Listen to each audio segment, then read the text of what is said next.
And our front is installed. Got the chassis in the shop. Pretty much this part is done, with the exception of running fuel and brake lines. Got our red calipers on, they look cool. Got the springs cut. I didn't show you that, but I cut 1.5 coil from the springs. Still got to touch them up on the underside with some 415, but I think I'm gonna say this right. I got some positive camber, either positive or negative. I think it's positive. That will correct itself with additional weight. It is much less than what I had when I still had the tall springs in it. So next thing I hope to do is take the motor mounts off the old frame. I painted those motor mounts over there, got them all out real good and shined up and cleaned and painted, only to remember that they're the ones off the 6-cylinder. So pretty sure they're not gonna work. I'm gonna take the 351 off our other frame and get it done. Got the new brake lines that go from here to there. Got that rubber bushing off the other one, the other frame out there.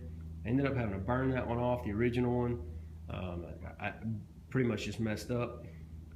Then we took the whole bracket off the other truck to remount here, but then we just said, all right, wait a minute.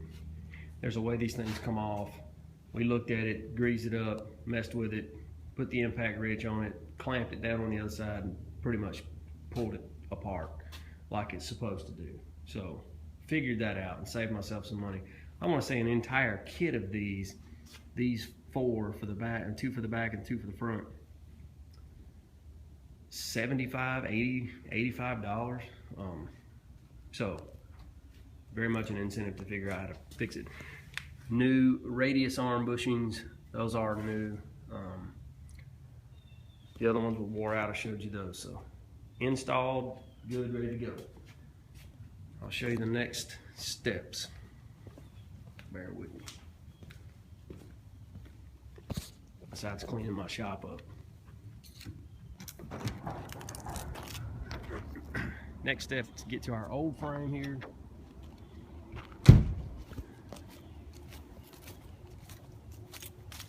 Here's that bracket I told you about. These shocks, I think, are still good. I'm gonna get them and I'm gonna install them on the truck in there. If they don't perform, then I'll replace them. I'm not gonna pull the tarp off, but I'll take these motor mounts, take the motor out, separate the, probably pressure wash it real good, and then I'm gonna separate the transmission from the motor. Clean that up. It was running good, working fine, so I'm going to try to just clean it and reuse it. I'd had it rebuilt not too long before we crashed the truck for the last time, so I think it's going to be okay. Everything on here works, is fine. We think we've got a cylinder. We think this cylinder here may not be firing. Probably gonna have to get in there and figure that out, because it just won't be cool riding around in a V7. So obviously I'm gonna figure that out. Gonna have to have some new things from the wreck.